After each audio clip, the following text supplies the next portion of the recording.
York Knicks. Are we? We are the New York Knicks. Say go New York, go New York, go. Are we You doing the IG, Loey? Joey, Loey? Once the magical thing pops up and it says go live. Look at that. And we're live on Instagram as well. Okay. This is Angela's favorite song. Here, there's a lot of things going on. We don't have to wait till the thing says we have like 20, 30 people watching. I don't think that... We're already at 35 on Instagram, so we could actually start popping off a little bit. Anyone that's on Instagram, we always welcome you to watch there. If you want to have your comments be brought up on screen, come over to YouTube, hit the like, share, subscribe, all that good stuff. We want to start off by saying that we know that there was an active shooting at the Kansas City Chiefs parade. Terrible, horrendous thing that happens. They do have 2 guys in custody, so they do believe they caught them after going down into the Kansas City basement subway system. Which ideally, if those other 2 guys, thank goodness for being caught. There are children that were brought to a hospital. Really terrible situation altogether for a team in a city that's supposed to celebrate and enjoy such a joyful experience in back-to-back years to have to go through that terrible and horrendous times that we currently live in, unfortunately. We just want to get that out of the way to start. Give it a moment of silence.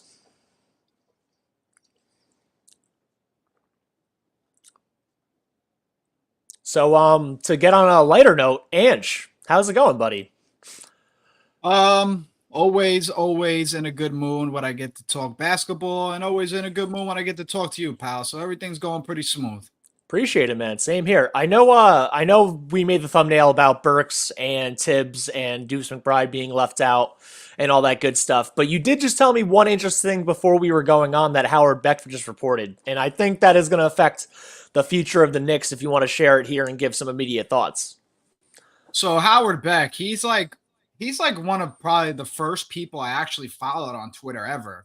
Go figure. I don't know why. Something with Howard Beck. I don't know if it was his beard or his haircut. Something resonated with me. But yeah, I don't see Howard Beck kind of just stamping, like making comments how he did. Like that was a stamp.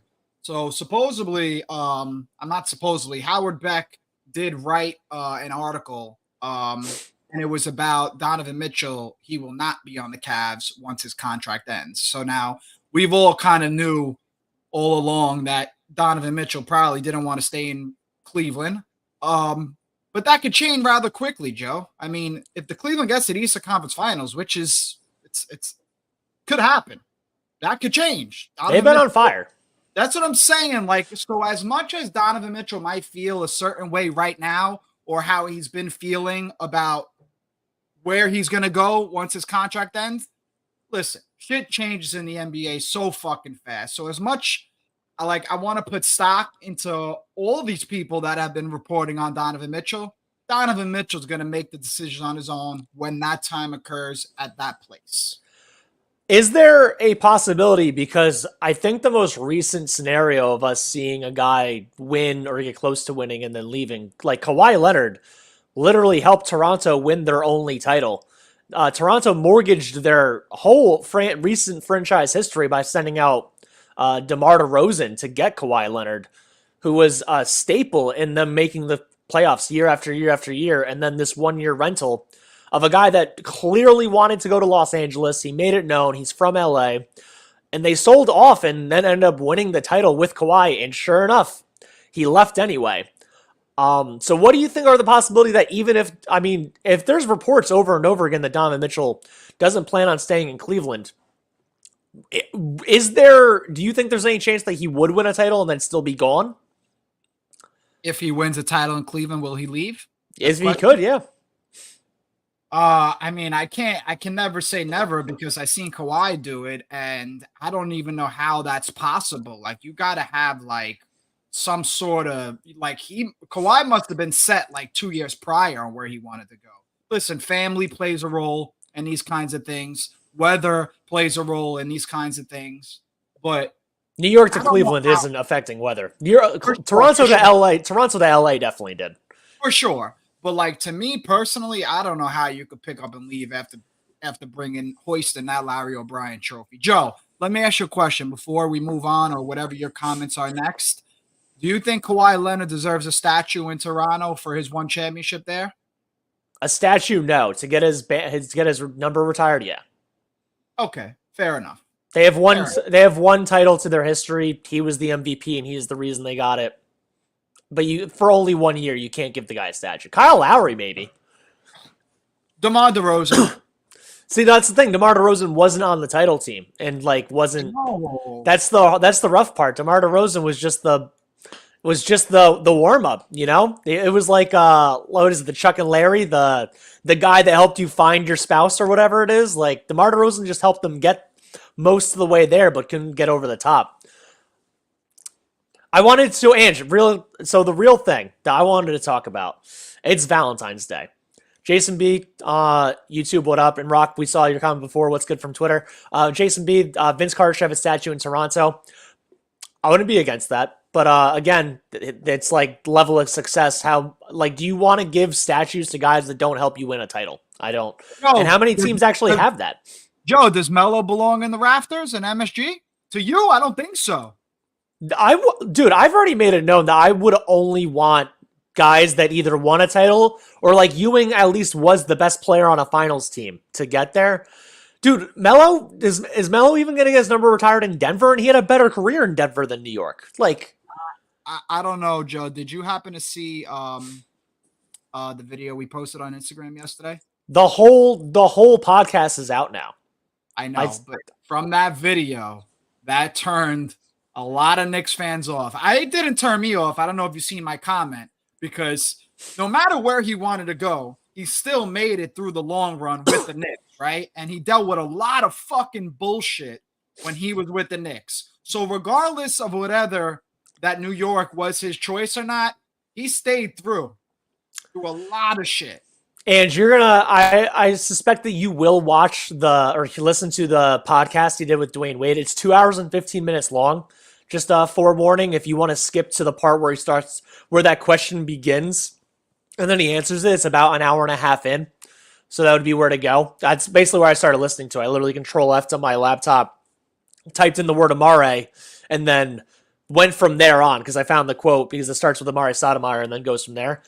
It's pretty eye-opening he says that it wasn't even about asking out. I'm not going to tell the whole thing because people can just listen to it, obviously, but it's more like he was trying to tell Denver to keep pushing towards getting to the finals because they had just made the Western Conference Finals. And then he felt they started being sellers instead of buyers when he got a taste of that success and wanted to get to where the Lakers and Spurs were, but he just didn't get the opportunity. And then from there, he was like, well, show me your cards. What are we doing? What's the next step? And the next step was, see you later, Carmelo Anthony. Yeah. Brock, Marty Collins says Mel's not gonna get his jersey in the rafters. I don't think he will, honestly. And Villanova, we're gonna answer your question more so throughout this, asking about who's gonna be back by the time after the All-Star break. But yeah, dude, I've already made it clear. I would only guys that helped you win a title or at least make the finals should get the ultimate thank you or the ultimate celebration. I think Melo's gonna force his way into the Knicks rafters one way or another. You're getting too far away from your microphone. It's getting pretty loud. But dude, I don't know. I think one way or another, I think Melo kind of forces his way into the rafters of the Garden for sure. How would that go? How would he force it? Well, number one, he's been sitting front row at the Garden multiple times a year. And obviously, when he gets on that big screen, everybody shows him love. And I don't know if you've seen another podcast where he talks about Denver in general, I thought he was crazy for saying this. He kind of said the Nuggets shouldn't have gave Jokic his number 7, right? 15. Did Melo wear 15 over there? Yeah. Or 13, one of those two. It's whatever number Jokic is now is the number that he has. Hold on a sec. I'll look it up. Melo was upset, kind of, that Denver. It's 15. Melo was upset that Denver gave Jokic the same number as him, and he took that really personal. I forgot what podcast it was, but he did not like that at all. Which he was saying it on his podcast, the one he does with Right. Which is a really funny thing. It's a really funny thing. Rock goes, he has a lot of clout with Dolan. Melo goes to Detroit in the draft. We're not having this conversation about his greatness. Yeah, imagine taking Darko over Melo, man. That's not quite Bowie over Jordan, but it's close. Dude, it's kind of wild because when they gave Jokic the number 15 in the first place, there was no idea that this man was going to become the best player in the league. And the thing is now it's like Carmelo Anthony doesn't even have the ultimate right to that number in Denver. Because this guy is a better NBA player than Melo ever was. He helped them win a title at not a low point in the league, man. Like, this man bested the best of, like, LeBron and AD, Booker and KD. Like, that they went 16-2 or 16-3 in that finals run last year. Like, that is a 4. They lost one home game. They lost once to the Wolves, twice to the Suns, swept the Lakers, lost once to the Heat. They lost one single home game. This isn't like it wasn't even like a down year in the NBA. Just, it's kind of hard to ever imagine. Like, if Melo did get the number retired, he would be double retired with another guy that wore the same number as him for Denver. Yeah, I thought that was kind of corny as to Melo even making that comment. I mean, I don't know. Do you think Melo thinks that he's a better, or eventually, does he think that Jokic is a better player than him? I don't know, man. It's not even like a Melo thing. It's like, if you're one of the best athletes in your sport of all time, are you willing to admit anyone's a better player than you? Like, if you're Melo, if you want to try to rationalize it, aren't you going to be like, well, no matter what, he wasn't a better scorer than me, and at the end of the game, it's about getting buckets? Like, Joker could be a better passer. He could be a slightly better defender, even though neither one of them was really good at defense, obviously. He could be a better visionary with the ball, but like, Melo's like, my job was to get buckets. I was one of the best to ever do it. Why would I think someone's better than me? Nonetheless, there's still the whole stigma, like, this is a big, doughy white dude from Serbia. Okay, Joe, will Jokic go down as a top 75 player of all time, as Melo is right now? 100%. Yeah. Also, the next time they do it, it's going to be the 100 top 100, because they do it every 25 years. Jokic will... Yeah, they do it every 25 years. So there's the 25 top 25, the 50, yada, yada, yada. Joker will 100% be one of the 100 top 100 when they do it. Is Joker going to stick around that long? Oh, God, no. That's 20 years from now. Maybe, man. He plays an old man game already. If he's playing at 48, he'll retire to go to his horses well before then, but his game would age well considering his size. Yeah. Rock goes, Melo didn't care when Joker was a no-name, but now that Joker's a champ, Melo catching unwarranted guilty conscience feelings. Exactly, man. And it's like, I'm not going to say that's necessarily all the way true, but it wasn't even on his radar. Like, it's a brought up now because of how great Jokic is, not because it happened. I mean, I don't even know if, like, Melo's best... Joe, I think the Knicks... I mean, I know Melo got the Western Conference Finals on that Nuggets team, but he had just as much as a chance to win with that Knicks that one year than he did with Denver, even though they didn't get as far. That team was primed to win a championship. LeBron James just got in the way, Joe. Dude, they didn't. The thing is, like, not even the LeBron thing. It's like losing to the Paul George, Roy Hibbert, Danny Granger, like, Pacers. That did more to hurt the Melo Knick rep, I think, than losing to LeBron. If you lost to the Heatles every year, by the way, and from Twitter, Melo was a better scorer, hands down. However, Jokic is a better all-around player. Exactly. That's what I think, too. If he lost every year to the Heatles, they made it, whether it was the ECF or the second round, and they just over and over again just kept getting beat by Miami. And it's like, dude, I was like the third best player in the league, but for the best and the fifth best player in the league were on the same team. Like, we just didn't have that. Then that's one thing, but you lost to Roy Hibbert. You know, like, Roy Hibbert was out of the league 4 years later because it just went by, like, that big lumbering center and like slow 90s game just went by the wayside like that. So that's where I think it's kind of rough. I want to go back to Villanova's comment. I want to kind of use this to segue right into what we were actually supposed to be talking about. So going to the Knicks game in Philly next Thursday. Let's go, man. Hopefully you get to watch a dub. Who do you think might be back and playing? And so we actually got our first active Knick to answer one of our DMs when we've sent a lot out. So do you want to tell the little story real quick about how this happened? Hold on. Pause. You're not telling the story right. We are working with Isaiah Hartenstein through the DAPS company, which you can currently go to the DAPS website. Is currently up for auction. We're working Well, yeah, with him. okay. By the way, the auction item, because Vin just left it out for some reason, they're game-worn sneakers autographed by Isaiah Hartenstein. So if you go to the Get Daps Instagram page, they tell you how to do it on their app, and then you enter through the Instagram page. So go to Get Daps to enter your chance to win Isaiah Hartenstein autographed game-worn sneakers. They're from the game that Isaiah Hartenstein blocked Joel Embiid 4 times. Yeah, so basically, exactly what these guys said. We're kind of working with Isaiah Hartenstein and a company called Daps. If you go to our Instagram or Daps, it's a collaboration post. All the details are in the description. But yeah, we wind up just getting in touch with iHeart. We were trying to get him some merch, and I just kind of hit him up and said, "I hope you're feeling better, iHeart. We'd love to send you some merch." And he just kind of said, "Yeah, I think he said I'll be back soon." Getting better day by day, or whatever he said. But it doesn't look like he'll be back. He said I'm feeling better. I'll be back soon. I took it as he'll probably miss tonight and be back after the All-Star break. And honestly, I think ideally, we're all as fans hoping that DiVincenzo and iHeart both sit out tonight, and then they're both back. And ideally, Randall and OG are back very shortly after that, within a week or two, and then Mitch comes back at some point, because these injuries, man, they're starting to like really, really stack up. Okay, Joe. Injuries are stacking up. You're not a Thibodeau. I'm not going to say you're not a Thibodeau fan. You just don't agree with a lot of the things he does. So are you one of those same Thibodeau guys that just is like, he's running them to the ground. He's running them to the ground. He plays his guys too many minutes in the regular season. Are you one of those guys, Joe? And I've always been one of those guys, man. A little bit. I'm not as bad as I was. And I understand also that Thibs was also worse in Chicago than he is now. He's also grown as a coach and a person. Jonathan, what up, man? Good to always see you turn in. I wanted to see the comment before. The Nuggets had a good chance to win, but lost to the Lakers in 2009.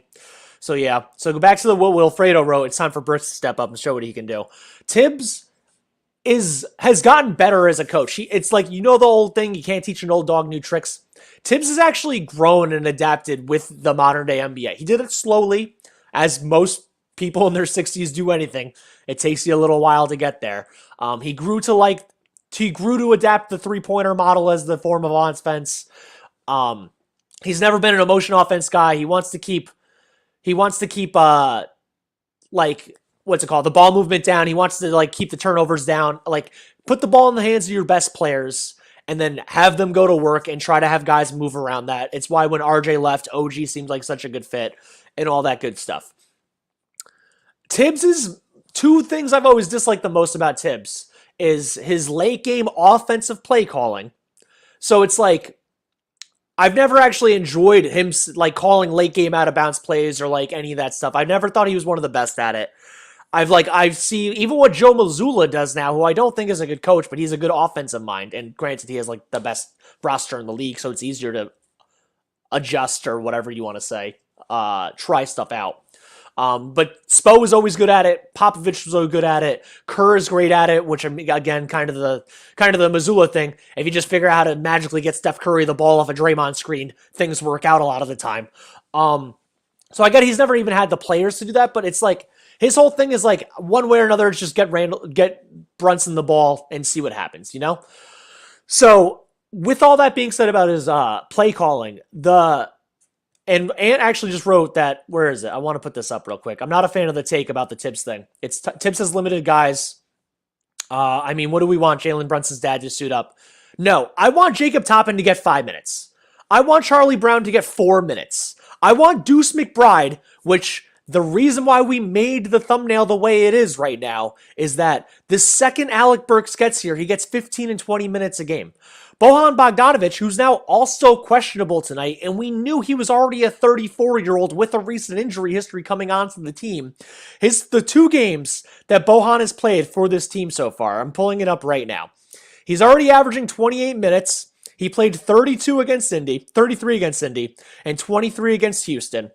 And the games before that for Detroit, he played 32, 30, 30, 31, 36. So this man's just racking up minutes at his age. Much like when OG came in and he's like, I don't even know the plays. I'm just going to cut. Him and Burks don't actually know the plays yet. But what's really happening is that we don't need to win these games all the time. You have a good seed right now. You don't need Hart to play 40. You don't need DiVincenzo to play 43. You don't need Brunson to play 41. You don't need Precious Achiuwa to play 43. Although at least with Precious, when all these guys are back, his minutes are actually going to drastically drop. Whether you win or lose these games, these are February games and you're currently the 3 or 4 seed. And the 7 seed is pretty far behind. So whether you're 2, 3, 4, 5, or 6, you're kind of safe for a little bit. And I don't see a single reason why Alec Burks is the backup point guard right now. We literally went through this 3 years ago when he was on the team. Alec Burks is a microwave bench scorer. He's good getting the ball along the baseline, maybe at the top of the key, and then going and cooking. And you can also tell within 3 or 4 shots whether Alec Burks has it that night or not. Deuce McBride, who prior to the trade, let's go back to the minutes police that I want to be right now. Where are we looking? Good old Miles, baby. The 4 games prior to the trade, February 1st against Indy, the game that Brunson went off and they actually won the game with the second worst refereed game of the year so far. 29 minutes. 20 minutes against the Lakers. 31 against Memphis as a starter, I'm pretty sure. 45 against Dallas as a starter. And then since the Burks and Bojan trade, 10 minutes and 4 minutes. And in this, or 10 minutes and 5 minutes. And in the short time that this dude's actually been able to be out there, Miles, much like a much lesser version of Burks offensively, you can tell within 2 or 3 shots whether he does or doesn't have it going on. Against Houston, he was 2 for 2, and against Indy, he was 2 for 4 and missed both threes, but made both mid-range shots. Why are we being forced to watch Alec Burks immediately play 20 minutes a game as the backup point guard when Deuce McBride wasn't doing bad and needs to grow more and more as a player who constantly earns his minutes, and then the second a trade happens, he gets taken off, and we don't currently have a 9-man rotation. The last game against Houston, the game we all want to complain about the refs and stuff, let's go back to this real quick. I gotta scroll. We're almost there. What are we talking about? The 12th? Here we go. We're looking at 30, 38, 40, 43, 42, 38 for Brunson, Devo, Josh Hart, and Achiuwa. Bojan got 23. Burks got 16. Taj Gibson and Miles McBride got the same amount of minutes of 5 each. Why? Why is Taj in at all versus Jacob Toppin or Charlie Brown Jr.? And why is Miles McBride only getting 5 minutes when he's earned the right to play 40 before the trade? Oh, Joe, you've said it prior to the deadline. I've said it prior to the deadline, and I think all Knicks fans knew that if there was a move, who was going to be the guy that was going to lose out on minutes. We knew it was going to be Deuce, but we didn't think it was going to be to this extent. 5 minutes. Joe, what the fuck is a basketball player going to do in 5 minutes of basketball? Nothing. Joe, there's nothing you can't get. You can't get into a rhythm at all. You can't get into nothing. So how I kind of have based Thibodeau's frame of mind is that it's what I've said all along. He's just not interested in playing young players. And Deuce, he's in his 4th year now. What is he in, Joe? 3rd year? 3rd year. He's 23 years old. I guess that he didn't meet the deadline of 7 years or 6 years, whatever the case is, but the numbers are the numbers, right? Even last year, I spoke about this on the podcast yesterday. Remember when Evan Fournier and Derrick Rose went to the bench? Who came into play? Deuce McBride, Quentin Grimes. Knicks started winning again. So it's obvious that there's something there to Deuce McBride impacting games the right way. Joe, I just want to get to the super chat before we move on. Mattis Square Garments from YouTube. Shout out to you for the $1.99 super chat, pal. Appreciate the love. He asks us, Precious stays in the rotation after injuries. So I'll answer this first, and then Joe, you could chime in. I've said this for a few games now. I think Precious is making it awfully hard on Thibodeau to sit him once these guys all get healthy. We know he doesn't play a lot of guys. He's 8, 9 guys maximum. Is he an 8 guy or a 9 guy, Joe, at max normally? Once we get to the postseason, it's 8. He's been hovering around 9 for a lot of the year prior to these injuries. Yeah, but what's the 9th guy playing? 5 minutes? That's Deuce McBride's minutes right now, right? Currently, I mean, yeah. Before it was who was it earlier in the year? I forgot. It was like Grimes was kind of fell into the 9th man. Yeah, kind of Grimes thing. It was fell like out of 12. the rotation. It's 8 to 12. Okay, so I mean, it's gonna be hard to not play this guy Precious. I mean, he's been rebounding on the offensive boards. I mean, we've been good on the offensive boards when Mitch was here. We kind of lost a little bit once he got out the lineup. iHeart holds it down, but Precious has stepped up on that department big time. Like I 100%. said, it's gonna be awfully hard for him to sit him. But listen, I don't think he's going to play Precious 5 minutes. He's probably just going to sit him down if that's the case. So let's go through what the assuming health. And again, we could actually do this without even assuming. Well, no, if we assume Mitch never gets healthy or doesn't make it back, then Precious is actually getting minutes. But if Mitch and iHeart are both back and there's health throughout the lineup, Brunson, Devo, OG, Randall, Mitch, iHeart is whichever one. That's 7. That's 5 guys right there. With Mitch / iHeart this being the 6th, no matter what. Josh Hart's getting a bunch of minutes. That's 7. And then between Bogdanovic, Burks, and Precious, it's 8, 9, 10, not even counting Deuce McBride or Jericho Sims. So it's like, I would assume Bogdanovic is the 8th over Burks and Precious. So then it's like, and even with that, what's Bogey getting? If he's on in a game, he might get 20 minutes. If he's off in a game, he'll get 12. Like, Joe, maybe they're banking on injuries. I mean, maybe they're just playing. This is a deep team. They can be injured. That's what I'm saying. But then why have all these guys if you're not going to play them? I don't know. Dude, it's not like, and there's been a couple of comments that I want to try to put up real quick. Good problem to have, I guess, right? It's a damn good problem to have. It is when we're not this injured. If we had 2 of the 4 main guys out, so be it. But having potentially 4 of your 5 starters out is rough. Eugene goes, it's tough, especially how much JB gets banged up with no calls. But he's a competitor. Thibs has to leave him in, especially since he's cooking the lead. I'm not even the type of person, because I know Jalen Brunson's also on an MVP chase. He's on an All-NBA chase. Like, he's trying to do the things that actually helps you get paid more in your next contract, trying to get the supermax value. Jalen Brunson is not the person I am complaining about at all with more minutes. Literally, I'm expecting JB to play 40 minutes a game almost every night he's available the rest of the year. If he misses 1 or 2 more games, if and or when they're locked in like April to whatever seed they're on, that's one thing. But yeah, that's basically it. And then I want to go to, there's a couple more that I wanted to actually bring up real quick. And then Eugene also goes, question is, should Thibs just sit JB to the start of the third quarter to keep him fresher for the rest of the game? I don't want him to play the full 24 second half minutes. I really think that there's still, like last night, 2 nights ago when they played all 5 starters 12 minutes in the third quarter. That was kind of crazy, but for JB specifically, it's like you take him out with 1 minute left in the third, put him back in at the 9-minute mark in the fourth. That's 4 minutes.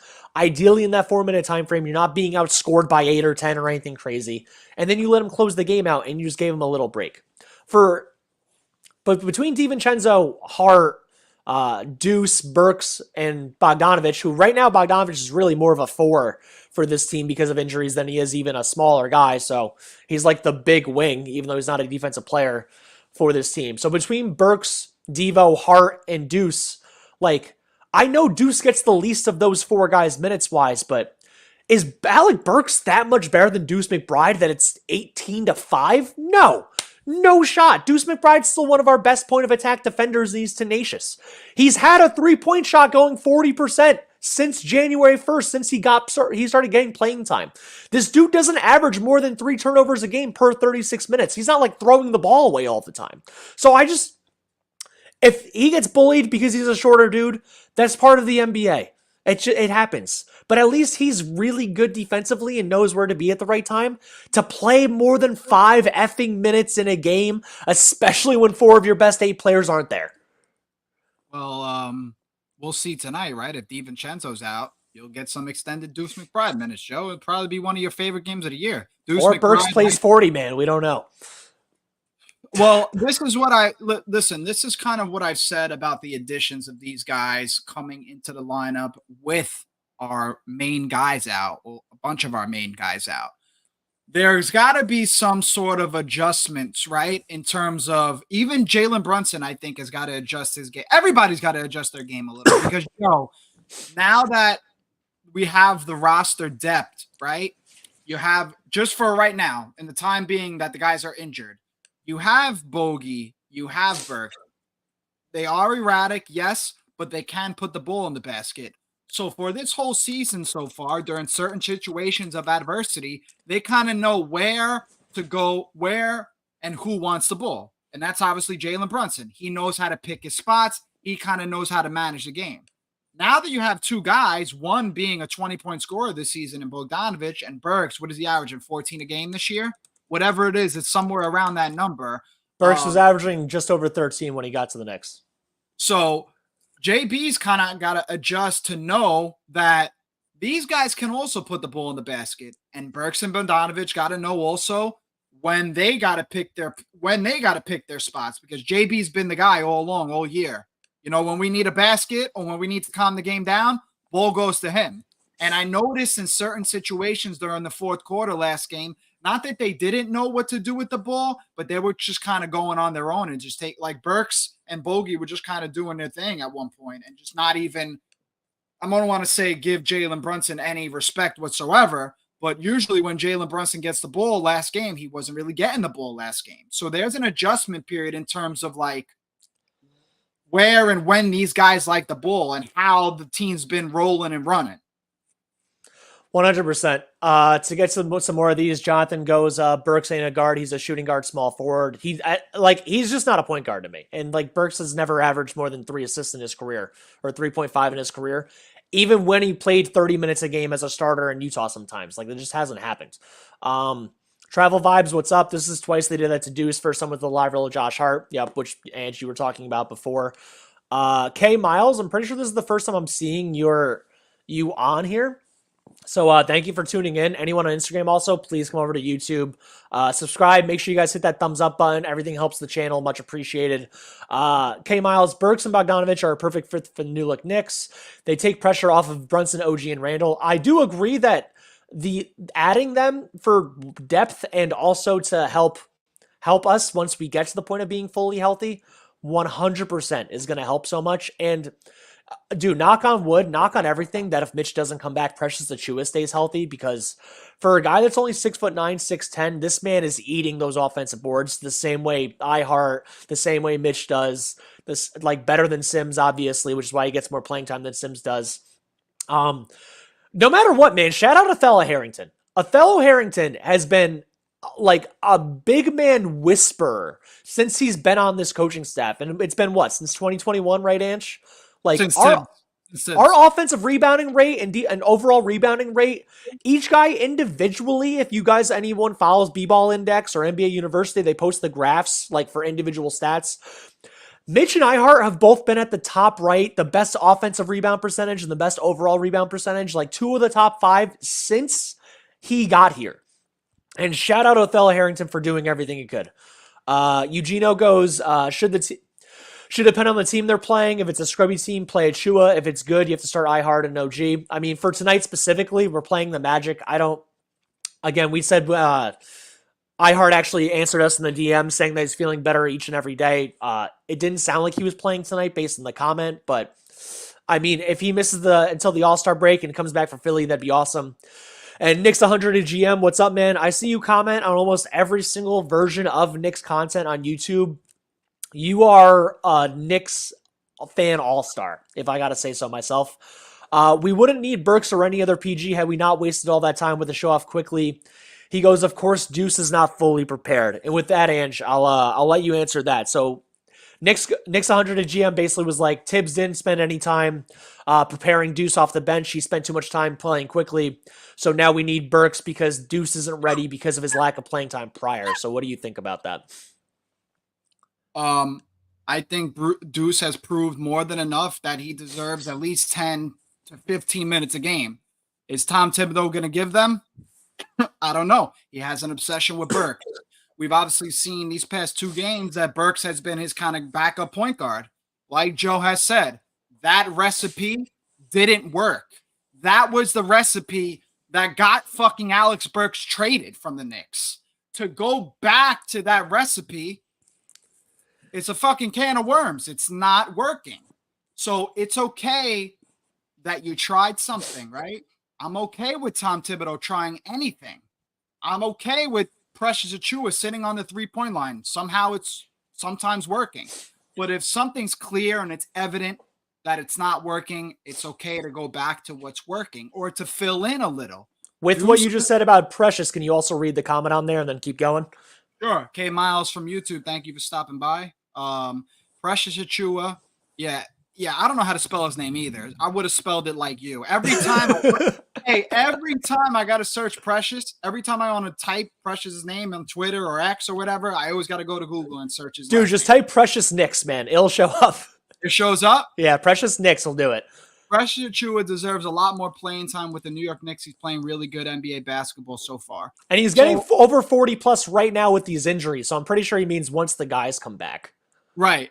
I think part of the reason why Precious Achua has played very well is because I think what Tom Thibodeau asks of his big men, the role isn't that huge. So you could just really focus on being great at offensive rebounds, which he has been. He has been spacing the floor. Listen, if you're out there and you're open, fucking shoot it, but I wouldn't want him out there all game, right? So he's honest there. He keeps teams honest at that 3-point line. So I think like Precious, he's a great defender to be switched, man. He holds his own on the outside, which helps. Like he could guard a 3 for short, if it's a pick and roll, he could switch and guard the 3 for that rest of the possession. If really you're a good pick and roll guard or like big man if they don't call for picks on you. If they're avoiding you, that means you are doing your job phenomenally. Yeah, because that's like the NBA nowadays. It's all like mismatches. So a lot of times you see these guys, they'll just run pick and roll sets to get the worser or smaller defender on them. Yep. I didn't mean to interrupt. You can keep going. Sorry. No. I'm good, Joe. I'm good. Word. So I wanted to J-Rock from Twitter. Thanks for stopping by. Burks is garbage at the point. Yep. I mean, so Ange, I told Vin my analogy. Follow me here. Anyone that's listening, follow along real quick. It is Valentine's Day. Shout out to anyone that has a Valentine. Shout out to anyone that's single and is going to go out to a singles only thing at a bar. My fiance works at a bar, THC in Derby. So if anyone's single, they're doing a singles thing there. Anyone in the Valley in Connecticut, go there, ask for Shannon, give her some money. I'll get a new computer. It all adds up, No, I'm joking a little bit. So Alec Burks to Tom Thibodeau, and most people are listening right now have gone through high school, or maybe some of them are in high school. But every one of us has had a high school relationship where this person is not good for us. And we know within like a month or two that they're not good for us. Maybe hooking up feels really good. Maybe they buy you things. Maybe they're just the company that you want that you never thought you would get from someone. Maybe they look better than you thought you can get and you deal with all the BS they put you through otherwise. Alec Burks is Tom Thibodeau's toxic ex from high school. And what happened now is that we're in the situation.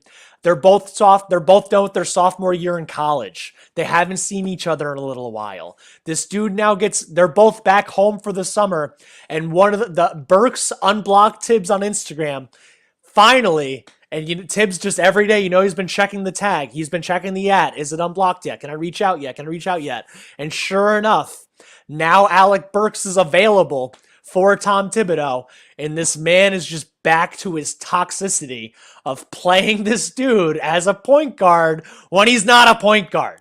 He's a microwave scorer. You know why Lou Williams never worked as a starter? Because he was too small to be a shooting guard. And he wasn't good enough at point guard to be a point guard. So he had to be a bench heat check guy. That's what Burks is. I mean, I wish Burks was as good as Lou Williams at his peak. He's not that, obviously, but that's what Burks is. He's a heat check guy. Stop having him bring the ball up all the time. Don't have him initiate the offense. Like, what is good? Joe, could you be thinking of this the wrong way and maybe Thibs is acknowledging Deuce's versatility? I thought you were going to say, is Thibs the toxic ex of Burks, but never mind. Keep going. I'm saying, like, is Thibs taking advantage of Deuce's versatility to where he can play off ball, he can play on ball, and maybe he thinks he's better as a 2 guard, playing alongside a 1. Thibs is very stuck in his ways about the size of guys, though. Deuce isn't out there at the 2 guard because he's 6'1". Yeah. That's like if Deuce was playing 18, 20 minutes a game and like Burks, first of all, with the ideal bench lineup, Burks, Deuce, Josh Hart, and if Mitch was starting Isaiah Hartenstein, all 4 of those 5 guys, and then, oh yeah, we have Bogey and Burks now as backup guys. We would have 5 guys that could, in essence, either bring the ball up or Ihart could initiate the offense from the inside. We don't need one dude to do the whole thing. Even now, we don't need one dude to do the whole thing. We saw Bogey, Burks, and if Hart starting, Deuce are all able to do that. Like, that's what, and dude, like, if Thibs wasn't, like, stuck on the size thing, Deuce would still be getting 18 to 20 minutes next to Burks and Bogey, but Bogey isn't a good enough defender to withstand if Deuce does end up getting backed into the post by a bigger dude, and Burks is the point guard. I don't know. Yeah, no, I think, listen, it's heir apparent. I mean, I think Thibs thinks that Alec Burks is the backup point guard for the rest of this year, at least, Joe. Yeah, I mean, I guess, at least temporarily. So dude, once we're all healthy, like, I'm going to ask you this because we both have seen Burks many times now throughout his career. This isn't like he's figured out how to be better now at 32 than he did at 29, you know? Maybe a little bit, but you know what I mean. Would you rather DiVincenzo get the backup? I mean, I know he would be the starter, obviously, so the starting 2, but would you rather them stack Devo and Brunson's minutes a little bit when they're all healthy and have Devo be the primary backup ball handler, or would you rather it be Burks, Bogey, or Deuce? Like, I think I would pick Devo out of those 4. I wouldn't even pick Burks still. So, Devo, you would prefer Devo running the backup guard minutes over Deuce as well? I mean, I would want Deuce in the lineup for sure, but I'm saying if you had to pick one guy, like they're about to get double teamed in the backcourt, you have one guy to bring the ball up, and it's not Jalen Brunson. It's someone that would be running with this backup unit. And again, for the sake of this, Devo's minutes are just stacked to be the backup guard, even though he's starting. One of those 4, who do you want the ball in his hands most? It's probably Devo. That's what I mean. It's not even Burks. Yeah, no, it's not Burks. It's not Burks at all, Joe. I don't get, and like Deuce does everything this man asks of him. He like, hey, we're making a trade. You're going to get 20 minutes a game. Sick, coach, put me in. I'm going to try my ass off on defense, whether my shot's going or not. Deuce, we just made another trade. You're getting 5 minutes a game. All right, coach, whatever you need. Like, hey, Jalen Brunson's out. We have another guy out. You're playing 41 tonight. Sick, man. I'll put up 21 and 7. Like, he's like almost in a lose-lose because you just got signed to 3 years, $12 million, and in all these other scenarios that have come into play, what has he done? Just kind of, okay, coach, whatever you need me to do. So they're so far into it. They're so far. Thibs and Deuce's relationship is so far gone that there's no changing like Deuce's mentality of like, and that's why he's the 3rd guy in the heart, and that's why he's being snapped away by Thanos Alec Burks. Jeep, what up, man? Always good to see you. Tune in. Sup, bros? Good to see you. Singer Speak. 1, I don't think I've seen you comment before. If Thibs puts Jacob Toppin into the 4, he may be surprised, which is the other point of us having 12 injuries right now, is that I'd really, like, if you think you're going to lose the game or you're still the underdogs, like, I get it. You want to win every game, especially against the Western Conference where tiebreakers don't matter as much. Jacob Toppin getting 6 minutes and Charlie Brown getting 3, just spell guys a tiny, tiny bit. Shouldn't make or break you winning or losing that game. I'm sorry. Guys don't play 4 minutes and get negative 12s generally. Joe, is there something to the whole going off in the G League? Because we've seen Deuce kind of just run up the G League anytime he was down there over the past 2 seasons. And Toppin's doing it now. This season, we see Jacob Toppin putting up some fucking insane numbers. So there's something there, whether it's like still in development, obviously, which it still is, but there's some type of talent there to be putting up those fucking type of numbers around players that can be in that fucking NBA, Joe. 100%. LB goes, I better not see any of our premier players tonight. Precious, the only starter I want to see play tonight. LB, so you missed it a little bit. I was saying before that I think because Jalen Brunson's like on this quest to make all NBA, to be an MVP consideration, to the thing is they connected the Supermax contracts to you have to play 65 games. You can get MVP votes. You have to make all NBA 2 out of 3 years. I don't think Jalen Brunson's going to miss any game he's available, but for Devo, I don't want you to play tonight. Ihart, I don't want you to play tonight. Josh Hart. Are we forgetting about Josh Hart? Josh Hart's not a starter. I took premier players as the starters personally, but and Josh Hart's playing like fucking 41 minutes a game right now. Dude, I was gonna say the next thing, Josh Hart, don't play more than 36. Please give this guy some breaks. 36. Okay, Joe. 36 instead of 41. Okay. Dude, it's a big difference, man. 5 more minutes out, Yeah, guys. There's a reason why per 36 is a stat. It's because they expect guys to play 36 minutes. It's not per 42. It's not per Luol Deng. LB also responds, this 65 game rule is going to hurt the NBA in the long run, and they're going to reverse this. I like the 65 game rule for MVP specifically.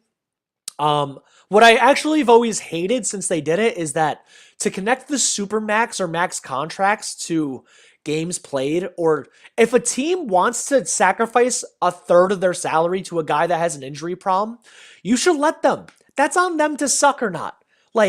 I don't think it should be on the NBA. Well, can we acknowledge the fan experience in this at least? Because this happened to me once before. I bought a ticket. Oh, damn. I want to see my favorite player, Amar'e Stoudemire. Wrote the guy a love letter basically once. So yeah, I really enjoyed Amar'e Stoudemire on the Knicks. And here I am spending probably over $500 on 2 tickets, like the moron that I was and still am. Hey, at least they're good now. You were spending that when they won 20 games a season. That's on you. And the guy I didn't play. So the 65 game rule, that had to have been part of the conversation of the fan experience. You got young kids and people 100%. Spend their hard-earned money. They want to see him fucking play, 100%. Parrish, what up, man? Always good to see you on here. 65 game rules to cut out max contracts. Thibs doesn't switch. He does drop coverage. I think he's talking about when we were talking about Precious before. When they do pick and roll, sometimes they switch anyway, but the thing is they don't really put Precious in pick and roll action, and I think that's because he's actually good at it. Yeah. And then LB, again, I get it, but when the playoffs come around, they'll be dead from the 65 games. These players are way more cardio than they were back in the day. Especially if you play like the Atlanta Hawks, man, where you're just running up and down. I mean, Joe, I do think a lot of the data in the last few years kind of isn't evident in terms of this load management thing that has been going on for, I don't even know who triggered the whole load management thing. Which player in the end, is it Kawhi? Was Kawhi the main guy?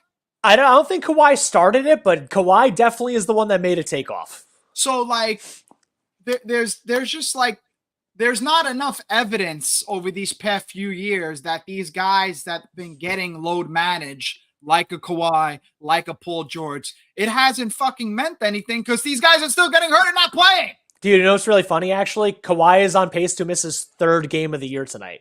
What are we talking about? So that's it. So finally it took Kawhi 5 years and all this crap to happen, but now he's playing all the time. Yeah, so let's talk about how Thibodeau's maybe not that bad of a coach, Joe. Playing everybody 40 minutes. Dude, it's all right, so Ange, if you were the coach, just put on your coach hat for the New York Knickerbockers one day. Sure. One day, right? You're active guys tonight. I'm just going to make it up off looking at this. I have to go back to today's standings and team. This is what we got, right? We got Jalen Brunson. We got Deuce McBride. I'm going to say there's no Devo. We got Alec Burks. We got Charlie Brown, who is on the bench for some reason. Josh Hart, Jacob Toppin, Achua, Sims, Taj. There you go. Would you play Taj Gibson 5 minutes over Jacob Toppin at this point?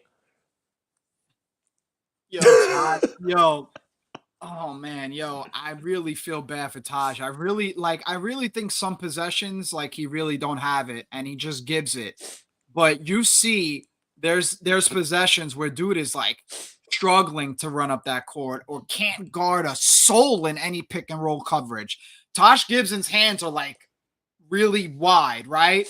And it doesn't matter because these guys are blowing right by him with zero resistance at all. So I do like Taj. I enjoy seeing him gallop up and down. It makes you sense. Enjoy that from a fan experience, not from I think this will help the team win thing. It wouldn't hurt to play fucking Jacob Toppin the same amount of minutes as Taj. Yeah, just put Taj on the bench. Give it a shot. 1 game. Joe, 1 game. Yeah. Dude, Jacob Toppin played a couple of games ago, and it didn't look terrible. Which all you're asking for out of a 9th guy is don't look terrible. We're not looking for you to put 20 and 8.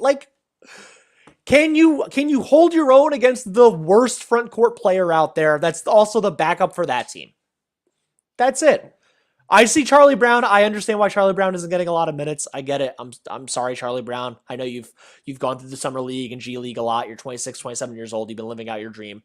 Keep doing you. I'm not stopping you from that. If I could fringe the NBA, I would absolutely do it my whole life as much as possible. But from what I've seen out of Jacob Toppin, man, there's no reason this dude can't get 7 minutes if Taj Gibbons is getting 7 minutes. That's all I had to say. That's really it. Double M, what up, man? Always good to see you as well. Glad to see you support the chat. Vin, hey, I just saw you sat down, buddy. Do you want to add anything to this? Jacob Toppin, Alec Burks, Deuce McBride, Tom Thibodeau having a love triangle going on. You want to know why Tom Thibodeau won't start or not start? Play Jacob Toppin? Because he hates Obi Toppin? No, because he doesn't know the system yet. And Taj is a system guy. I maybe we see that after All-Star break. They're like, okay, it's time. But I think that's the reason. I don't think it's like a hatred or love triangle. We've seen him. Derrick Rose isn't here. Like, I don't know what this narrative is about. Like, Tom Thibodeau has changed, Yeah. Yes, maybe he loves Alec Burks a little too much, but it's been like 3 games. Joe, nobody's playing. Nobody's playing. So hey, like, Joe, are we not touching on the call last game, on the officiating in general? Is that something that you want to tap into? Oh, yeah, I forgot. I literally forgot I actually made that part of the title. Too. Ah! I didn't mean to forget. Dude, it's the thing it's been going ad nauseum. So the Knicks, I'm sure everyone watching knows this already. The Knicks sent a protest to the NBA saying to try to get the game restarted, probably either from like 0.4 seconds left or from just start overtime, a 5-minute on-time period. Terrible call. And dude, not about the game, but I want to talk about all of the commenters from all posters from like YouTube, Instagram, Twitter, blah, blah, blah, like Knick haters, fans of other teams, saying it was definitely a foul. It's a foul, blah, blah. Knicks are complaining. Your fans are complaining, blah, blah. If your parents told you that something was true and you doubted them and then they proved it was true to you and they showed you proof, are you still going to be arguing with your parents, or are you going home, going to your room and realizing you were wrong? The ref said that they were wrong. The referees said it. The NBA 2-minute report said it. Why the hell are there thousands of commenters saying that there wasn't a foul? They said it wasn't a foul. Why are you saying it's a foul still? Outside of you hate the Knicks or you think it's funny. I don't need to see your comments over and over and over again. All that you're showing me is you have low IQ and you suck at listening. That's all I get out of it. But Joe, here's my thing. I'll even go further than you. You think I want to fucking hear the referee say he fucked up the call after the game? You think that's going to make me happy? Like anything's going to change? Joe, there's a fucking 0% chance that the Knicks are going to play in that overtime game. 0%. Yes. There's a fucking 0% chance. Why do I want to hear that the ref fucked up? I don't need to hear it. I know you fucked up. The whole world, I'm not going to say the whole world, but majority of the world knows you fucked up. I don't want to hear from you after the game that you fucked up, that you made the wrong call. And Malloy, you're from Boston. Jason Goebel, you're from Miami. We know you hate us. It doesn't mean shit to us. It doesn't help. It doesn't help us. I mean, Joe, not even off. I hate to sometimes boil a game down to a foul call because that's rarely ever the case. Their first half sucked. For sure. Houston had a great defensive plan. Their first half did suck. They shouldn't have been in position in the first place. Joe, but I feel like a lot of times, like as basketball fans, or at least me, we kind of miss the physical basketball, the physical style of basketball, and I felt like that's kind of what that game was, where that the refs were kind of letting them play for most of the part. Dylan Brooks was being very physical the whole entire game. Alperen Sengun got to travel to Turkey and didn't have to worry about calls at all, so I mean that's exciting. So I enjoyed the aspect of the referees kind of letting them play ball and letting some foul calls go. But you got to be consistent on both sides of the ball. You can't be one way on one side of the ball, calling every fucking foul. And then on the other side, when you have actually a star player on the floor in Jalen Brunson. And I'm not fucking talking about Jalen Green, who is the same person that Gilbert Arenas said that the Rockets wouldn't trade. What was that?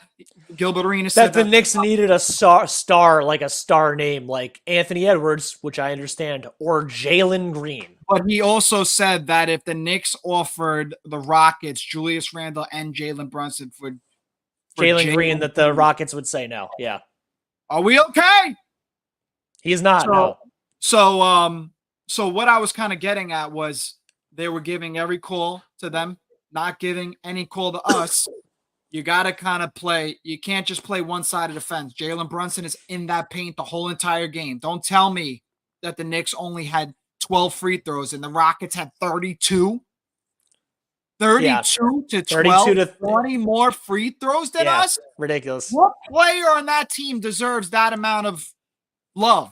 Sengun. Dude, okay. Jalen Green was 6 for 7 in the first half or something. Like and Jalen Green doesn't attack as much as Jalen Brunson. He jumps higher, doesn't attack more. Like, listen, that call, spur of the moment, physicality is always kind of let go, right? Because it's hard to, like, for the human eye in the midst of that game with whatever amount of seconds or a very minimal amount of seconds to call a foul. Joe, if that's a foul, if the Aaron Holiday shot, I don't even want to call it a shot. That shit was a fucking heave. If that was a foul, the last play of the game in the Warriors versus Suns game where Draymond was all up in Kevin Durant's grill, up in him. On the inbound play, he didn't even get the shot off. Yeah. That's a fucking foul, but you let it go because it's end of the game, and that's kind of the way shit goes. By the way, I wanted to get to this one comment. LB goes, Dante did the same exact shot in Aaron Holiday at the end of the first half, and they called an unnatural shooting motion offensive foul, but then it's a defensive foul, and Brunson, we have a case. When I saw the Devo shot and then the Rockets challenge, I thought the Rockets were going to win. Honestly, he did swing his leg out to the left. And then from straight on, I don't think Aaron Holiday committed an offensive foul. Honestly, yeah, he kicked his leg out a little bit, but it's like, we've all thrown a football before, right? If you pretend to throw a football off your back foot, your your opposite leg naturally goes up. And that's like, he did a football throwing motion. He didn't shoot the basketball. Pretend you're throwing a football. Pretend you're throwing a football, right? And then your other foot is going forward, which is basically what he did. He threw a football at the backboard and then kicked his leg forward and kicked Jalen Brunson a little bit. Without that kick, and I don't think it's offensive foul, it just should have been no call.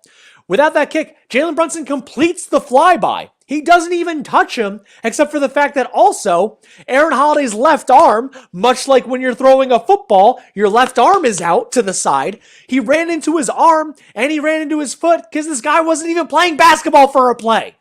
Like, what are we doing? Joe, what are we doing here? The NBA thing is in Secaucus. They're next to New York City. Joe, what was your favorite part of when you seen there was 0.3 seconds left and they already made their Aaron Holiday made whatever free throws. We had the 0.3 seconds. Thibs was drawing up a play and you kind of seen them officially end the game. What was your favorite part after the game? Was it Thibs fucking screaming into what's his name? What's that ref's name? Eddie Malloy. Ed Malloy, yeah. Rick Bunson beelining right to the ref. Was it Alec Burks slapping Jalen Brunson in the face as Jalen Brunson was kind of running through Tom Thibodeau's clipboard to go save his father or get in the midst of that conversation? It was Rick Brunson like getting mad and holding Jalen back all at the same time. That was great fatherhood right there. Underrated part of that. I didn't get to it because you just jumped in front of me. Sorry. It's okay. I don't care. No, I don't care. If you watch that clip again where Thibodeau's drawing up the play and you see Jalen Brunson go through Thibodeau's clipboard and get clipped by Alec Burks for some odd reason. Why is Alec Burks flinging his arm in the air? Thibodeau kind of looks at Jalen like, and all I'm thinking about is, oh shit, like this is the first time. Like all I'm thinking about in Tom Thibodeau's brain, oh, my star player is really like upset for the first time ever. Like And I just thought about the combination of things that are going on right now. You're just missing a lot of star players. They lost, 3 in a row. That was their third game in a row. But if you watch the way Thibodeau looked at Brunson after he kind of went through his clipboard to just beeline towards father, you're just seeing all types of different emotions in Tom Thibodeau's brain. I thought that was funny. Or maybe that's just me being crazy, one or the other. Did you know prior to the last foul shot being missed purposely that when you catch the ball, 0.3 seconds goes off no matter what? Yeah, you need 7. You need 0.7, I believe, to get a shot. I don't know if that's like you need at least 0.3 to get a shot, or 0.4, I think. But 0.3 seconds goes off. No, you only need 1/10 for a tip. They'll let you tip the ball. Yeah. But 0.3 seconds will go off the clock if you catch no matter what. So it was just really funny that he's drawing up this play when it's just happening, you know? We were done already. Yeah, I don't know. It's just it was so ridiculous. I know, and the thing is, that's why I wanted to bring up the fact that they're doing the protest, but I knew I would just naturally get overly angry about, like, the Knicks didn't even necessarily deserve to win. Their first half sucked. Reffing or no reffing, their first half was terrible against a straight up inferior team. And it's not like the Rockets were doing great. The Rockets have really good defense. They're like 6th in the league in defense. They're a great home team. They're now 21-10. Or 20-10 at home. They went in 19-10 at home. Like, they're a good home team. I knew it was going to be hard. Like, I already predicted the Knicks were going to effing go 0-4. And, like, now I'm going to be right. And I hate being right about when your team sucks or is being shitty for a minute, that sucks. You want to be wrong. I want to be fucking wrong. But, like, to lose the way they lost and then to just, like, if anyone wants to look it up, by the way, if you type in the 6 NBA protests on Google, and then fadeaway.net, which is a low-grade basketball writing website. They have the 6 examples. None of the 6 actually are because of the wrong call. They're because of literal errors. Like the last time it happened, Shaquille O'Neal was on the Heat in 2008, and he had 5 fouls in the game, and the Atlanta Hawks scorekeeper, because they were in Atlanta, said he has 6, and then they replayed it from when he had his 6th foul, which was the 5th foul. The real funny part about that was that Shaq was already traded away from the Heat, and the Heat ended up losing the game without Shaquille O'Neal by the time they played the game. It's never because of a wrong call. So it's like the protest is happening. Maybe they actually overturn it, but it's like less than 5%. The league 2-minute report comes out for almost every game with this is wrong, that's wrong, this is wrong, that's wrong. Like, they can't overturn this, or else then every time a questionable call is going to happen in the last 2 minutes, they're going to have to replay every game. We would never finish the game. So it just sucks that we have to deal with this. It's just stupid. And Joe, you got to also think about the betting aspect of this as well, like how that comes into play. And I don't know if you actually seen that. Did you see what Alex Monaco tweeted? He said I got to read the tweet. I think he said something like, oh, I even have a non-conspiracy theory about why that happens. Okay, hit me. So the line started with Knicks minus 4.5 the night before. Basically, Alex Monaco's tweet was like, it's crazy that this all happened, and then the line also went from Knicks minus 3.5 all the way to a pick 'em before tip-off. So the line started Knicks minus 5 or 4.5 the night before. The Knicks should have never been favored by that much against the Rockets. The Knicks are undermanned. The Rockets are a great home team. The line naturally came down to 3.5. Then it was announced that both Isaiah Hartenstein and Alperen Sengun were questionable. They both were questionable. And then it was down to 3 or 2.5, just from natural betting throughout the night or day. And then by the time 90 minutes prior to tip-off happens, iHeart is out and Sengun is in, which is a major switch of players for it to get to the point of being a pick'em or Knicks or Rockets by 1, whatever. I know there's a lot of Knicks fans that are look at this gambling, look at this conspiracy theory.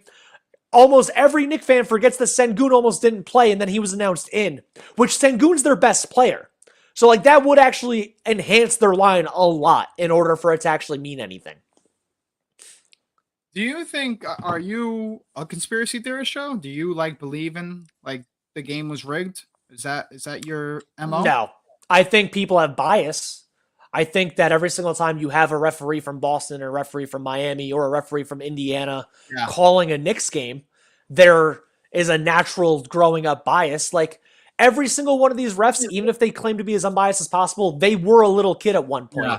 They Yeah. were in that stadium at one point, Yeah. rooting for their local team. It's like Yeah. that never fully goes away. Do I think this is a Tim Donaghy situation? No, I could be wrong, but I don't think it will. Joe, this is I always said that basketball is I'm not going to say the most easiest. I sound like a moron. It is the easiest to kind of manipulate for a referee or umpire or all the other names of the guys that wear the black and white uniforms. But the NBA games got to be the easiest to manipulate. Dude, I mean, when Tim Donaghy wrote the book and then told his side of the story and stuff, it's like we can just call 3 seconds whenever we want. Yeah, You can call a foul on almost anything. Yeah. I mean, for the NFL, where is it? LB just commented, I'm far from a conspiracy theorist, but I'm a gambler, so I do see the BS like the Niners and Lions championship game. How the Lions kept going up and down throughout the game. Dude, the Lions should have just stopped going for it on 4th down. But the NFL is like, you can call defensive holding or offensive holding on every play. Like, you can really, those two sports specifically, can manipulate a lot. Before, in baseball, you used to be able to call balls and strikes, whatever the hell you wanted to do. Like, so as we're getting better and more technology, it's going away, but basketball is still the easiest one to be like 3 seconds. 3 seconds. Here's a foul. Here's a foul. Your best player has 2 fouls 4 minutes in the game. Sorry. Not sorry, you know? Joe, I'm sorry, but we didn't kind of talk on, did you see like Candace Parker kind of double down on her Jalen Brunson take once again? Nah, what did Justin Fields say? I'm joking. No, I'm joking because the whole joke is that she was like, I get it. I'm a Bears fan. Yeah. I seen that. But yeah, what did you read the quote? Did you see the quote? Nah, I forgot it. If you have it in front of you, definitely read it out loud. Yeah. So Candace Parker, obviously, you guys, I don't know if you've seen, but she kind of said what did she say originally about Jalen Brunson, Joe? How he wasn't the best, how he got outplayed? What did she say? It was that he had a great first round and a not good second round last year. Okay. Well, she was on, I forgot. She was on TNT, and this is what she said. She goes, well, I feel like, first of all, I love Knick fans, and I get it. What I was alluding to was the fact that in the first round of the playoffs, he was the best player on the court against Donovan Mitchell. He was the best player on the court. And the second round, especially on the defensive end, Miami picked on him a great deal. And Jimmy Butler was, in fact, the best player on the court. And my thing was basically, it was no slight on Jalen Brunson. I think he makes everybody better around him. I think he makes winning plays. Parker, who said it is my job to give an opinion, yada, yada, also talked highly about what the Knicks have done. But she kind of standed on her business in terms of what she had to say about Jalen Brunson. And what I got to say is she's probably not wrong in terms of him being the best player on the court in the first round. But just because the Miami Heat won the second round, that doesn't mean that he wasn't the best player on the floor, because the Knicks were not supposed to be in any of those games. With Randall being banged up, we all know he was really hurt. And we weren't and quickly was out the last 2 games of the playoffs. Yeah. He missed almost the whole last 3. And even when he played, he sucked. Quickly had a terrible playoffs last year. There was no inkle of thought that the Knicks could win that series without Jalen Brunson. We didn't win it, right? Sucks that we didn't win it. But Jalen Brunson was still the fucking best player in the second round against the Miami Heat. We just didn't have enough.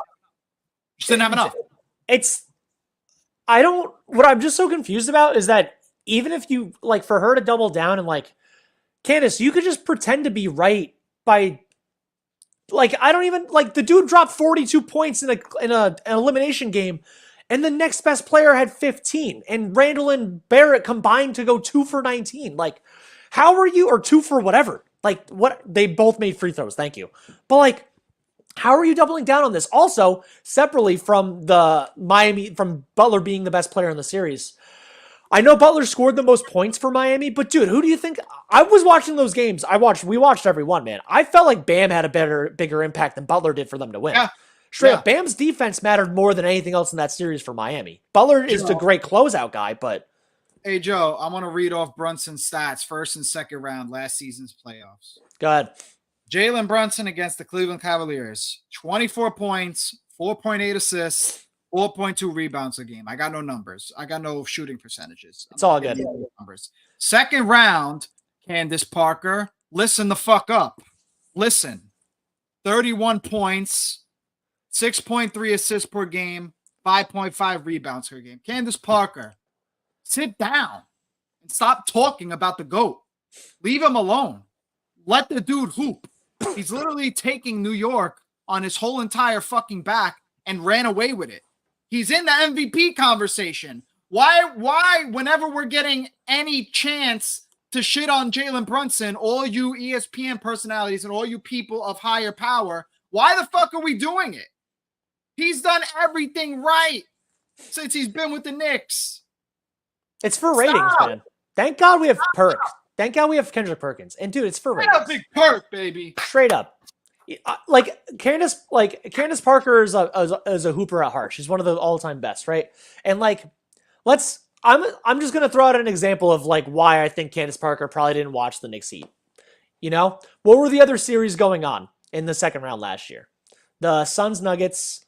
Here, I just pull it up in front of me since I'm literally almost on the page. I just have to figure out 2023 NBA playoffs. I'm on Basketball Reference already. So there you go. Just if you're not going to watch every single series, right? And you're which one of these actually have a chance to win the title? There's Celtics 76ers, there's Heat Knicks, there's Nuggets Suns, and there's Lakers Warriors. If you're not a Knicks or a Heat fan, and you're just a basketball fan, you're probably picking Miami Heat Knicks the fourth out of the four of those to watch.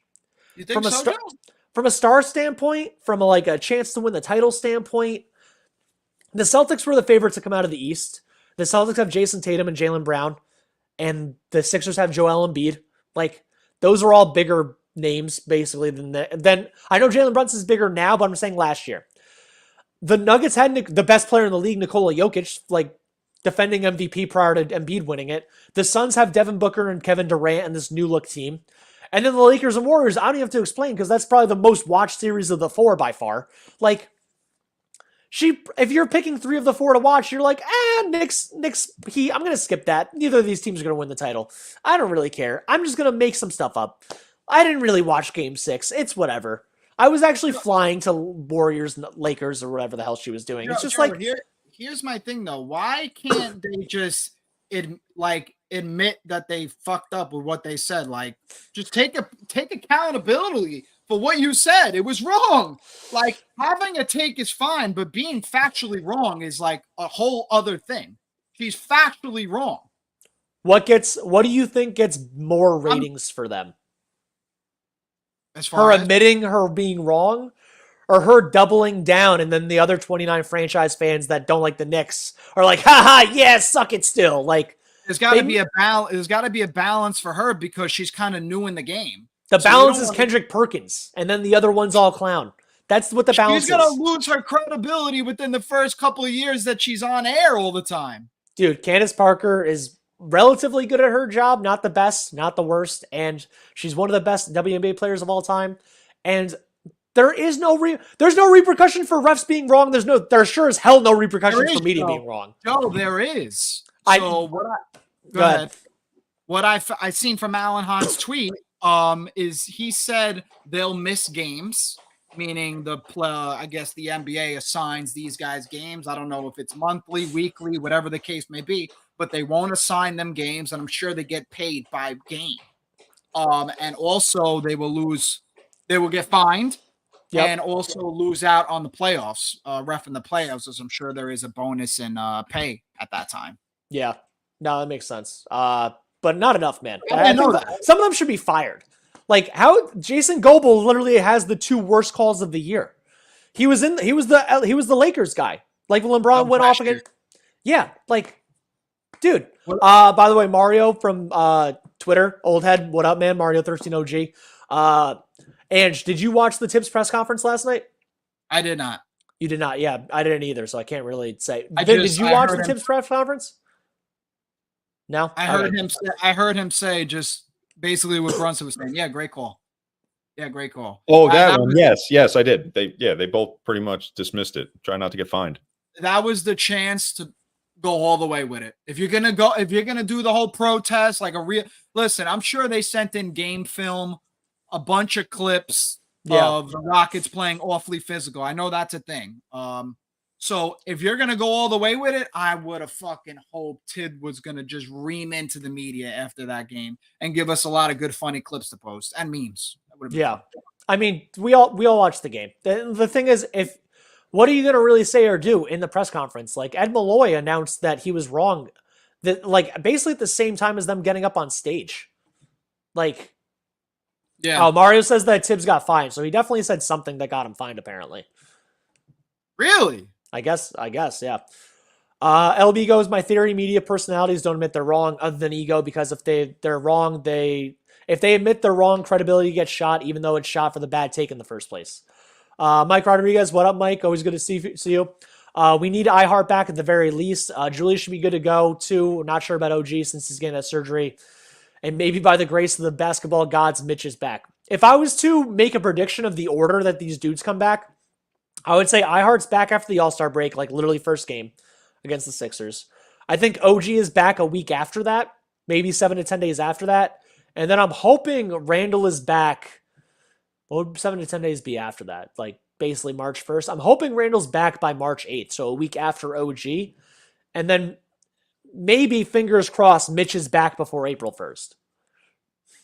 What are we in? We're in February, January, April. Wow, he's coming down to the wire, huh? He'll get like 10 games for the playoffs there, Joe? 5 games? 5. I mean, April 13th or April 11th or 12th is the last game of the regular season. So if you're in April 1st, you get like 5 or 6 games in April.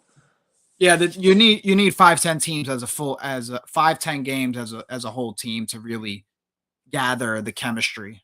And dude, we've all seen Mitch get hurt over and over again. Vin brings up the body mass fluctuation consistently. Like, he's a dude that needs to work his way into game shape. Yeah. 100%. I mean, Joe, but even if you're at peak physicality at home, cardio, weights and whatever, Joe, there is nothing like to resonate to playing in a basketball game. So no matter what, you still gotta play the game. And this is a dude it's a foot problem. He constantly has foot and leg problems. So it's not like he's running with a upper body injury. At least we know Randall is probably working out treadmill cardio shit with his dislocated shoulder. OG can do the same thing with his elbow, but Mitch can't do anything because it's a foot. Yeah. Ange, I'm pretty good with wrapping this up really soon. I don't know if you have much left to say or do. Anyone on YouTube, thank you for tuning in. Make sure you hit that thumbs up button. Anyone that's watched on Instagram over this time, we always appreciate it. Make sure you come over to our YouTube. Hit that thumbs up, like. Last question we'll answer from Finest Bishop, because it's the first time I see your name. What up, man? Does Mitch come off the bench when he comes back, though? You want to answer, Joe? I was going to let you go first. I mean, I think the answer is yes. I think it has to be. Yeah, I think Mitch is for sure going to come off the bench, not only to recover from his injury and build up his stamina and strength in these games, but I think it's clear.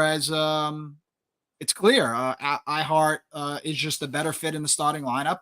The ball moves at a different pace, and you could actually run an offense through iHeart for a few sets, for a few minutes. So yeah, no, I like, and you're not losing. Listen, Mitch is a monster as far as anchoring a defense, but you're not losing so much from iHeart on that side of the ball, but you're gaining a whole lot on the offensive side of the ball. And I like how much he brings on that side of the ball. 100%. And the thing is, like, I mean, at the end of the day, when we get to the point of the playoffs, like, center could be extremely matchup dependent, whether we need iHeart's versatility or Mitch being a slightly better defender and offensive rebounder still.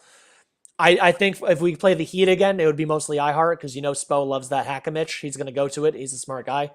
I think if we see the Celtics, it's probably more iHeart. I think if it's the Cavs again, we see Mitch more. It could really depend either way, Really depends on who we see.